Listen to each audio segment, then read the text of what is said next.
Hello दोस्तों, कैसे हैं आप लोग। सबसे पहले स्वतंत्रता दिवस की आपको बहुत बहुत शुभकामनाएं। तो दोस्तों, आज हम बात करेंगे फिल्म शेरशाह की। ये बहुत ही ज़बरदस्त मूवी है और अभी हाल ही में अमेज़न प्राइम पे रिलीज़ हुई है। मेरा ये कहना है कि आप इस मूवी को ज़रूर एक बार ज़रूर देखें, क्योंकि ये एक मूवी नहीं, ये एक फीलिंग है जो आपको इमोशन से भर देगी। ये फिल्म कारगिल वॉर पे बेस्ड है और हमारे हीरो विक्रम बत्रा की कहानी है। तो फिल्म के शुरुआत में ही एक वॉर सीन दिखाया जाता है, जिसमें हमारे फ़ौजी एक पहाड़ी की चढ़ाई कर रहे होते हैं और हिंदुस्तान और पाकिस्तान के बीच लड़ाई हो रही होती है।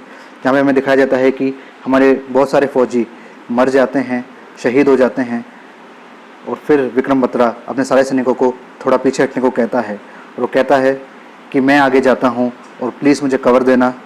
तो ऐसा ही होता है, विक्रम बत्रा अकेले ही एक ग्रेनेड को हाथ में लेके आगे की ओर बढ़ते हैं और ग्रेनेड को फेंकते हैं। जैसे ही वो फेंकते हैं तो फिल्म एक फ्लैशबैक में चल जाती है, जहाँ पे विक्रम बत्रा के बचपन को दिखाया जाता है, जहाँ वो क्रिकेट खेल रहे होते हैं और उनकी बॉल बड़े लड़कों के पास चली जाती है और वो उसे बॉल देने से मना करते हैं। विक्रम की लड़ाई होती है और वो अपनी बॉल छीन लेता है। फिर हमें दिखाया जाता है कि विक्रम के फादर उसे बहुत डांटते हैं, क्योंकि जिन लड़कों से उसने लड़ाई की वो उनसे बहुत बड़े थे और वो नहीं चाहते कि वो ऐसे लड़ाई वाले करें। फिर हमें दिखाया जाता है कि एक सेमिनार में कोई विक्रम की कहानी के बारे में बताता है। वो बताता है कि बचपन में वो एक परमवीर नाम का एक सीरियल टीवी पे हमेशा देखते थे, जो फौजी पे बेस्ड था। विक्रम और उसका भाई वही सीरियल अपने पड़ोसियों की टीवी पे देखते हैं और वहीं से विक्रम को फौजी बनने की इच्छा हुई थी। फिर हमें दिखाया जाता है कि विक्रम अब 2 स्टार फौजी बन चुका है और आज उसका पहला दिन है। विक्रम आज अपने सभी सीनियर से, अपने सभी सहयोगियों से मिलता है और सबको ग्रीट करता है और अपना इंट्रोडक्शन देता है। हमें दिखाया जाता है फिर जिमी को, जो उससे 6 महीने ही सीनियर है, और वो फिर मिलता है लेफ्टिनेंट अजय से।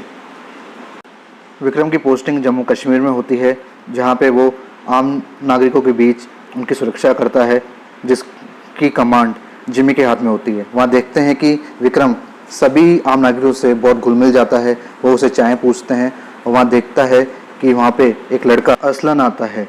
उसके अबू बताते हैं कि असलन काफ़ी दिनों से गायब था। विक्रम के पूछने पर असलन बताता है कि वो अपने दोस्तों के साथ घूमने गया था। विक्रम के साथी उसे समझाते हैं कि उसे आम नागरिकों से इतना घुल मिलना नहीं चाहिए, लेकिन विक्रम बताता है कि जब तक हम इन पर भरोसा नहीं करेंगे तो ये हम पे कैसे भरोसा करेंगे। फिल्म में आगे में दिखाया जाता है कि विक्रम कारों की चेकिंग कर रहा होता है, जहाँ उनको इन्फॉर्मेशन मिलती है कि कहीं किसी कार में हथियारों को इधर से उधर किया जा रहा है। विक्रम सभी कारों की अच्छे से चेकिंग कर रहा होता है। फिर वो देखता है कि एक कार जो बहुत दूर रुकी है, उसे उस पर शक होता है और विक्रम उस कार की तरफ बढ़ता है। देखते ही देखते फायरिंग स्टार्ट हो जाती है और विक्रम सभी नागरिकों को साइड में करके उन सभी आतंकवादियों पर फायरिंग स्टार्ट कर देता है। ऐसे करके वो उनके एक मेन आदमी को पकड़ लेता है। जिमी इस पर नाराज़ होता है, क्योंकि ये टीम जिमी लीड कर रहा था, तो वो कहता है कि उसे इस तरह से अकेले आगे नहीं बढ़ना चाहिए था। लेकिन बाद में जिमी मान जाता है और उन दोनों की सुलह हो जाती है। वो कहता है कि तुम मुझे जिमी बुला सकते हो, मैं तुमसे सिर्फ 6 महीने ही सीनियर हूँ। फिल्म में आगे में दिखाया जाता है कि विक्रम को एक चिट्ठी मिलती है जो डिम्पल की होती है। वो चिट्ठी को पढ़ता है और कहानी फ्लैशबैक में जाती है कि कॉलेज के दिनों में विक्रम डिम्पल को बहुत पसंद करता था, उसे चुपके चुपके देखता था, लेकिन डिम्पल उसे नहीं देखती थी। फिर डिम्पल भी उसे देखने लगी और दोनों के अंदर एक दूसरे के लिए फीलिंग आना स्टार्ट हो गया था। इसी खुशी में विक्रम अपने दोस्त को शराब पिलाने के लिए एक जगह जाता है, जहाँ पे उसे शराब देने से मना कर दिया जाता है, क्योंकि यहाँ से फ़ौजियों को ही शराब मिलती है। तो विक्रम कहता है वो तभी वापस आएगा जब वो खुद एक फ़ौजी बन जाएगा। फिर हमें दिखाया जाता है डिम्पल और विक्रम आपस में बातें कर रहे होते हैं। दोनों एक दूसरे के लिए अपने प्यार का इजहार करते हैं और दोनों की एक दूसरे के लिए फीलिंग बढ़ने लगती है।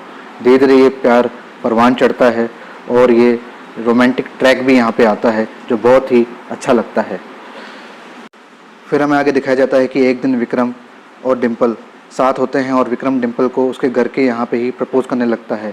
यह सब डिम्पल के फादर देख लेते हैं और वो विक्रम को अपने घर बुलाते हैं। वो कहते हैं कि हम एक सिख हैं और तुम पंजाबी खत्री, ये शादी नहीं हो सकती। लेकिन विक्रम शादी के लिए तैयार था। वो अपने फैमिली को भी ये सब बता देता है। उसकी फैमिली बहुत खुश होती है इन सब से, लेकिन डिम्पल के फादर नहीं मानते और वो डिम्पल की शादी कहीं और उसके बिना मर्जी के ही तय कर देते हैं। लेकिन डिम्पल कहती है वो शादी करेगी तो सिर्फ विक्रम से करेगी। फाइनली हमें आगे दिखाया जाता है कि विक्रम अपने फ़ौजी बनने का विचार त्याग देता है। वो कहता है वो नेवी में जाएगा, क्योंकि डिम्पल के फादर चाहते हैं कि वो नेवी में जाए, लेकिन उसका दोस्त को बताता है कि तेरा सपना फौजी बनने का है, नेवी में ऑफिसर बनने का नहीं, तो प्लीज़ पहले अपने सपने को पूरा कर। तो फाइनली विक्रम अपना नेवी का प्लान कैंसिल कर देता है और वो डिम्पल को बताता है कि वो फ़ौज में ही जाएगा, नेवी नहीं बनेगा। लेकिन डिम्पल कहती है कि उसने फादर को बोल दिया है कि तुम नेवी में जाओगे, फौजी नहीं बनोगे। ऐसे करके सीन फिर से आज प्रेजेंट डे पे शिफ्ट होता है, जहाँ पे विक्रम और उसकी टीम को दिखाया जाता है, जहाँ पे हर कोई विक्रम की आज के कारनामे की तारीफ करता है कि उसने उस बड़े मेन लीड को पकड़ लिया और बहुत ही बहादुरी से बिना अपनी जान की परवाह किए सब कुछ किया। यहाँ उन्हें एक नाम पता चलता है, हैदर, कि ये सब हैदर के ही आदमी हैं जो आज हथियारों की स्मगलिंग कर रहे होते हैं। फिर सीन शिफ्ट होता है हैदर पर, जो उन सभी इन्फॉर्मर्स को पकड़ लेता है जिन्होंने इसकी जानकारी दी थी। वो सभी इन्फॉर्मर्स को मार देता है और यहाँ पे हमें असलन को दिखाया जाता है, जिसे यहाँ से पाकिस्तान भेजने की तैयारी हो रही थी और वो उसको पाकिस्तान भेजना चाहते थे। फिर सीन शिफ्ट होता है फौज के कर्नल को, जो विक्रम की आज के कारनामे की बहुत तारीफ करते हैं और उसे सराहते हैं। फिर हमें देखा जाता है कि विक्रम अपने साथी के साथ रात को पेट्रोलिंग कर रहा होता है। तभी असलन के अब्बू विक्रम को बताते हैं कि असलन को हैदर और उसके आदमी उसकी बिना मंजूरी के ही पाकिस्तान भेजना चाहते हैं। विक्रम कहता है कि असलन तुम कुछ भी मत करो और जैसा चल रहा है वैसे चलने दो। फिर हमें दिखाया जाता है कि विक्रम और उसकी टीम को एक घर के बारे में पता चलता है, जहाँ पे बहुत सारे हथियार होते हैं। वो इन सारे हथियारों को अपने कब्जे में कर लेते हैं और सभी लोग विक्रम की इस बात की सराहना करते हैं। फिर हमें दिखाया जाता है कि जब वो वापस जा रहे होते हैं तभी उनके ऊपर एक अटैक होता है, जिसमें बहुत सारे फौजियों की डेथ हो जाती है और वो सभी शहीद हो जाते हैं। इन सब से सभी लोग निराश थे। हमें दिखाया जाता है कि विक्रम असलन के अबू के पास जाते हैं और असलन से पूछते हैं कि वो उसे हैदर का पता बताए। असलन उसे पता बताता है और यही पता लेके वो जब अपने कर्नल के पास जाता है तो उसके कर्नल कहते हैं कि हैदर का कोई एक ठिकाना नहीं होता, लेकिन वो इसके लिए विक्रम को मंजूरी दे देते हैं कि वो अपनी टीम तैयार करे और हैदर को मारने की प्लानिंग करे। फिर हमें दिखाया जाता है कि विक्रम अपनी टीम को बनाता है और उस ठिकाने पे जाता है जहाँ पे उसे लगता है कि हैदर छुपा हुआ होगा। वो वहाँ पे हर जगह हर कमरे में तलाश करते हैं, लेकिन हैदर उन्हें कहीं भी नहीं मिलता और वो फाइनली सोचते हैं कि शायद हैदर यहाँ पे नहीं है, लेकिन विक्रम को लगता है कि हैदर यहीं पे होना चाहिए। फिर अचानक से ही उन पर हमला होता है और गोलियों की बौछार स्टार्ट हो जाती है। फिर हमें दिखाया जाता है कि विक्रम के साथी एक एक कमरे में जाके सबको मारते हैं, लेकिन वो सिविलियन को नहीं मारते जो हैदर से मिले हुए नहीं थे। फिर हमें दिखाया जाता है कि विक्रम देखता है कि बुरखे में एक औरत होती है, लेकिन उसने जूते मर्द के पहने होते हैं, तो समझ जाता है कि ये हैदर है। वो हैदर को घसीट के बाहर ले जाता है और उसे एक कमरे में ले जाके मार देता है। सभी लोग इस कारनामे से विक्रम से बहुत खुश होते हैं और विक्रम की बहुत सराहना करते हैं। विक्रम अब छुट्टियों पे अपने घर जा रहा होता है और वो अपने सभी साथियों से मिलता है। फिर हमें अगले सीन में दिखाया जाता है कि कुछ आतंकवादी बर्फ़ की पहाड़ियों के थ्रू बॉर्डर क्रॉस कर लेते हैं और एक बर्फ़ की बड़ी चोटी पर अपना झंडा फहरा देते हैं। विक्रम यहाँ डिम्पल से मिलता है और दोनों आपस में बातें करते हैं। फिर हमें दिखाया जाता है कि टीवी पर यह बताया जाता है कि बॉर्डर के हालात ठीक नहीं हैं और विक्रम ये सब अपने घर पे टीवी पे सुन रहा होता है और वो अपने दोस्त से कहता है कि वो वापस जाना चाहता है, लेकिन उसका दोस्त कहता है कि अभी उसकी छुट्टियां ख़त्म कहाँ हुई हैं, अभी तो उसकी छुट्टियां ख़त्म होने में बहुत टाइम है। लेकिन विक्रम कहता है कि उसे जाना ही पड़ेगा क्योंकि बॉर्डर के हालात अभी ठीक नहीं हैं, वो वापस आएगा। वो डिम्पल से मिलता है और वापस अपनी टीम को ज्वाइन करता है। वहाँ पर फिर हमें दिखाया जाता है कि एकाएक उन पर एक अटैक होता है जिसमें काफ़ी सारे फौजी शहीद हो जाते हैं और उसमें हमारे लेफ्टिनेंट अजय भी शहीद हो जाते हैं। सभी लोग बहुत निराश थे, बहुत दुखी थे और ये सीन बहुत ही इमोशन से भरा था। फिर हमें दिखाया जाता है कि कर्नल ये बताता है कि उन्हें जंग के आदेश मिल चुके हैं और अब वो सबको प्लानिंग बताता है। उसमें वो बताता है कि जब वो फ़ोन पे बात कर रहे होंगे जंग के दौरान तो कोई भी अपना रियल नेम नहीं बताएगा। वो सबको एक कोड देता है जिसमें जनरल का कोड होता है चाणक्य, जिम्मी का संग्राम और विक्रम का कोड होता है शेरशाह, जिस पर ये फिल्म बेस्ड है। फिर हमें दिखाया जाता है कि जनरल विक्रम और जिम्मी के बीच दो टीमों को बराबर बांट देता है। उन्हें समझाता है कि उन्हें पहाड़ी के दोनों हिस्सों से चढ़ाई करनी होगी और ये चढ़ाई उन्हें रात में ही करनी होगी ताकि वो दुश्मन की नज़रों से छिपे रह सकें और उन्हें दिखाई ना दें।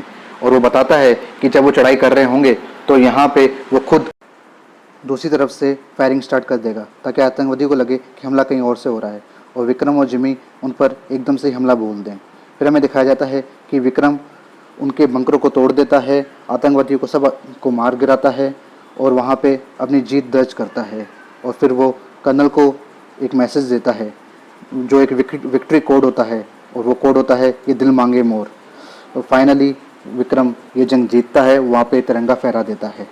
फिर हमें आगे दिखाया जाता है कि विक्रम का प्रमोशन हो चुका है, वो अब कैप्टन बन चुका है। यहाँ पे हमें दिखाया जाता है विक्रम के घर में कि विक्रम का इंटरव्यू टीवी पे लाइव आ रहा होता है, और उसके घर वाले ये देख के बहुत ही सम्मान फील कर रहे होते हैं। उसके फ्रेंड्स डिम्पल ये सब देख के बहुत खुश होते हैं। फिर हमें दिखाया जाता है कि पाकिस्तानियों ने पाकिस्तानी आतंकवादियों की डेड बॉडी लेने से इनकार कर दिया है, इसलिए इंडियन आर्मी ने ही उन सब डेड बॉडियों को दफना देते हैं। फिर हमें दिखाया जाता है कि जनरल विक्रम को .4875 पीक के बारे में बताते हैं। वो कहते हैं कि अगर इस पीक पर चढ़ाई कर ली तो ये वॉर ख़त्म हो जाएगी और हम ये जंग जीत जाएंगे। विक्रम यहाँ पे जाने को तैयार होता है, लेकिन जनरल उसे मना कर देता है, कहता है कि यहाँ पे कोई और जाएगा। लेकिन विक्रम अपने जनरल को मना लेता है कि वही इस पीक पे जाएगा। इसलिए विक्रम अपनी टीम को तैयार करता है और वो अपनी टीम को प्रोत्साहित करता है इस जंग में जाने के लिए। उसकी टीम तैयार है और विक्रम और उसकी टीम इस पीक पे जाने के लिए रेडी होते हैं, और हम देखते हैं कि लड़ाई छिड़ जाती है और विक्रम और उसकी टीम इस पीक पे चढ़ाई कर रहे होते हैं। वो कई आतंकवादियों को मार गिराते हैं, उनके बंकर तोड़ देते हैं, और यही वो सीन होता है जो फिल्म के फर्स्ट हिस्से में हमने देखा था कि विक्रम और उसकी टीम आगे बढ़ रहे होते हैं। फिर हमें दिखाया जाता है कि विक्रम अपनी टीम को नीचे बैठने के लिए कहता है और ख़ुद वो ग्रेनेड फेंकता है और उस बंकर को उड़ा देता है जहाँ से उसके फौजियों को मारा गया था। फिर हमें दिखाया जाता है कि आगे और भी एक टुकड़ी आ जाती है आतंकवादियों की, जिसके बारे में विक्रम और उसकी टीम को और जनरल तक को नहीं पता था। लेकिन विक्रम अब लड़ने को तैयार था, वो पीछे हटना नहीं चाहता था। फाइनली वो एक एक करके सभी आतंकवादियों को मार गिराता है और लगातार आगे बढ़ता जाता है। लेकिन इसी बीच आतंकवादियों का एक स्नाइपर विक्रम पर गोली चला देता है, जो विक्रम की पीठ पे लगती है और विक्रम वहीं पे गिर जाता है। गिरने के बावजूद वो लड़ता है और उसके साथी बम लॉन्चर की मदद से स्नाइपर को उड़ा देते हैं। फिर हमें दिखाया जाता है कि विक्रम ये जंग जीत चुका है, लेकिन इसमें विक्रम बत्रा शहीद हो जाते हैं। फिल्म के अगले सीन में हमें दिखाया जाता है कि विक्रम के पार्थिव शरीर को उसके शहर लाया जाता है, जहाँ पे बहुत ही भीड़ उमड़ पड़ी होती है और सब विक्रम को श्रद्धांजलि दे रहे होते हैं। ये सीन बहुत ही इमोशन से भरा था और बहुत ही रुला देने वाला था। विक्रम को सब सल्यूट करते हैं। डिम्पल भी वहाँ होती है, जो आखिरी दिनों में विक्रम को देख भी नहीं पाई थी, और ये सब बात उस सेमिनार में विक्रम का भाई बता रहा होता है, जो हूबहू विक्रम जैसा दिखता है। इमोशनल हो जाता है। फिल्म के एंडिंग सीन में हमें रियल विक्रम बत्रा के उस इंटरव्यू को दिखाया जाता है जो हमने फिल्म में देखा था, और ये इंटरव्यू देख के हम सबका सीना गर्व से चौड़ा हो जाता है। तो दोस्तों, ये थी इस फिल्म की कहानी। आई होप ये आपको पसंद आई होगी। ये बहुत ही बढ़िया मूवी है और 15 अगस्त के मौके पे आप इसको डेफिनेटली वॉच कर सकते हैं। ये फिल्म आपको अमेज़न प्राइम पे मिल जाएगी। और फिल्म की एक्सप्लेनेशन अच्छी लगी हो तो प्लीज़ इसको लाइक कीजिए, शेयर कीजिए, कमेंट कीजिए, बताइए क्या अच्छा लगा, और प्लीज़ हमें सपोर्ट कीजिए, चैनल को सब्सक्राइब कर लीजिए।